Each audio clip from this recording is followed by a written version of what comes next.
महादेव कहते हैं कि ये शिव तीरागत है, इसका कोई भी वार खाली नहीं जाता, सावधान हो जाइए नारायण। नारायण कहते हैं कि शिव तीर का जवाब नारायण तीर देगा और इस तीर का वार भी महादेव कभी रिक्त नहीं जाता और आज यह तीर महादेव को बंदी बनाकर ही लौटेगा। इस ओर हम देखते हैं कि अंधकासुर और भौम दोनों ही अपने वारों में उलझ जाते हैं। भौम कहता है कि मैं तुम्हें इस संसार में अंधकार नहीं फैलाने दूंगा, उसके लिए अगर मुझे जिंदगी भर भी तुम्हारे साथ उलझना पड़े ना तो मैं उलझूंगा। अंधकासुर समझ जाता है कि इस बालक में बल है, इसे तो छल से हराना होगा और वह स्मरण करता है कि भौम ने खुद के बारे में तो सब कुछ बता दिया, उसके माता के बारे में भी, लेकिन उसके पिता के बारे में उसने कुछ भी नहीं बताया। अंधकासुर भौम से उसके पिता के बारे में पूछता है, लेकिन भौम कुछ भी उत्तर नहीं देता है। इससे अंधकासुर समझ जाता है कि भौम की मौन का कारण क्या है, उसे उसके पिता के बारे में कुछ भी ज्ञात नहीं है। इसीलिए अंधकासुर उसकी भावनाओं से खिलवाड़ करना शुरू कर देता है। अंधकासुर कहता है कि ए बालक, तुम तो इस संसार में प्रकाश फैलाने चले थे ना, लेकिन तुम्हारा ज्ञान तो अंधकार में, तुम्हें तुम्हारे पिता के विषय में ही ज्ञात नहीं है। तुम्हारी जिंदगी तो पहले से ही अंधकार में है, तुम क्या इस दुनिया में प्रकाश फैलाओगे? पहले जाओ और अपने पिता के बारे में परिचय करो,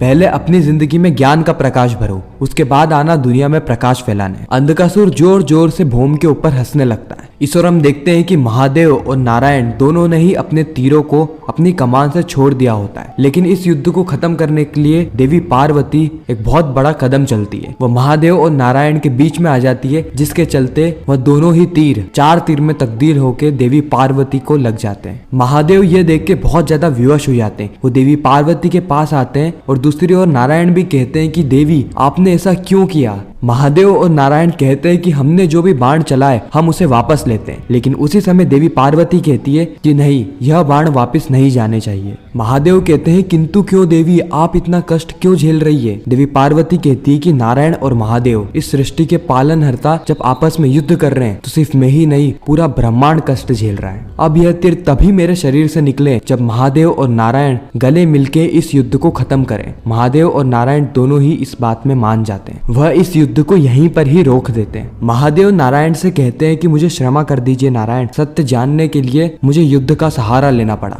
मैंने आपको बंदी बनाने का सोचा। नारायण कहते हैं कि मुझे भी क्षमा कर दीजिए महादेव, लेकिन मैं अभी भी आपको अंधकासुर के सत्य के विषय में पूरा ज्ञान नहीं दे सकता। फिर नारायण और महादेव गले मिलते हैं और इस युद्ध को यहीं पर ही खत्म कर देते हैं, जिससे पूरी सृष्टि में ही खुशियां फैलना वापस से शुरू हो जाती है और देवी पार्वती के शरीर में जितने भी बाण लगे थे वो बाण अपने आप ही गायब हो जाते हैं और वह पीड़ा से मुक्त हो जाती है। इस ओर भौम अपनी माता भूमि देवी के पास आता है और उनसे पूछता है कि बताइए माता, मैं किसका अंश हूँ, क्या नाम है मेरे पिता का? भौम बहुत ही ज्यादा क्रोधित होता है, वो अपनी माँ को जवाब देने पे विवश कर देता है। अब क्योंकि भूमि देवी को भी यह ज्ञात नहीं होता कि यह पुत्र के पिता का नाम क्या है, भूमि देवी स्मरण करती है कि नारायण ने उनसे क्या कहा था। नारायण ने उनसे कहा था कि उचित समय पे आपको सब ज्ञात हो जाएगा। भूमि देवी कहती है कि अचानक से तुमने अपने पिता के विषय में पूछना क्यों शुरू कर दिया भौम? भौम कहता है कि माता, पिता तो सबके होते हैं ना, बिना पिता के मेरी परछाई भी अंधकार में फैल रही है, मेरी जिंदगी में प्रकाश फैला दो माता, मुझे मेरे पिता के बारे में ज्ञात करा के, मुझे अंधकार में मत रखिए माता,